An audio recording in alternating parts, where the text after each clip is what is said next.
Hey, what's going on, everybody? This is Tyrone back with Tech Life. And here I have a great article for you guys from Fierce Wireless. I will leave a link to it in the description so you guys could check it out. So the numbers are here.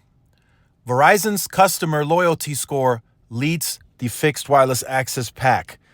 So those are net promoter scores. So here's where the two differ, right? The two networks currently that handle the most fixed wireless access traffic, it's Verizon and it's T-Mobile. So some might argue, well, T-Mobile has more usage, they have more traffic. I understand. But like I've been saying, I've been testing it a bit more closely recently. T-Mobile now manages the network differently, and that could change again. I don't know what they did, but something is off about fixed wireless access. Now it still works, but like I mentioned in the previous videos earlier, if the wireless speeds ever slow down, there's bigger traffic, there's a lot of wireless traffic happening, it does affect the fixed wireless access connection of T-Mobile's, which makes it very inconsistent.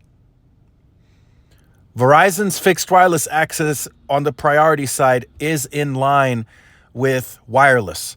So if, just to reference the QCI, that probably puts fixed wireless access at a QCI 7. So capping that at 300 down and 20 up, Verizon understood before they even took this to market that they need to make that as consistent as possible, get to as close as they can possibly get. And even if you look at the terms and conditions, if they can't guarantee at least 85 megabits a second, they're not going to offer the product. T-Mobile's is as low as 25. Verizon says 85. So 85, that still gives you some headroom, right? 85, you can probably do 2 4K streams. You can do some gaming still, but it's just a better buffer load. It's got port forwarding. It's got the right NAT type needed. All of that is just better at Verizon. They do it better. They have the better gateway. It's just all across the board, the better product, and the net promoter scores show it. So I'll briefly display that here on screen. So Verizon's at a 47, T-Mobile's at a 33, Metro's at a 13. Now, I'm hearing that Metro is even monitored and managed and a lower priority than even T-Mobile's FWA. So keep that in mind when you look at that score. And AT&T just too early. They barely got to like 25,000 customers, so they don't have enough net promoter scores to really give them an accurate picture. So we'll have to wait in the future to see an update. I mean, we're talking T-Mobile already has like 4.7 million.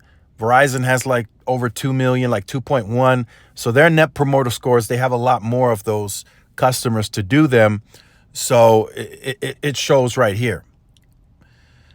So again, there shouldn't be a surprise, right? T-Mobile keeps saying, oh, we're scoring better than cable and fiber on the net promoter scores. That's true, but they never mentioned that Verizon scores better than them. So it's all about the C-band and them really putting the time in to optimize the network. Joe Russo spoke about that earlier. I'll talk about that in a different video, some of those updates. Just vigorous testing, optimizing, and just having the continued motivation to want to be the best. That's just something that's in Verizon's DNA, and that's never going to change, right? Joe Russo has been with the company 28 years.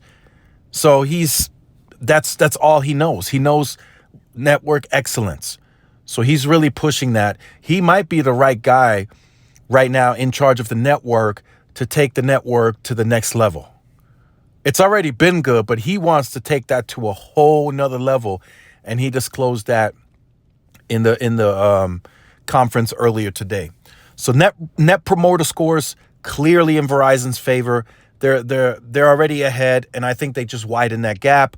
T-Mobile is struggling. Like I said in the previous videos, they don't want to spend additional capital to increase performance, right?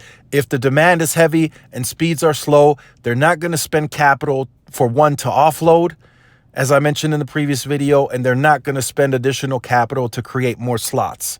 So extra capacity, it's finite. If it's sold, it's sold. And once the neighborhood is closed off and those people use up that extra capacity, they slam the sector, what happens then? You know, that remains to be seen, but I think it'll create churn further down the line.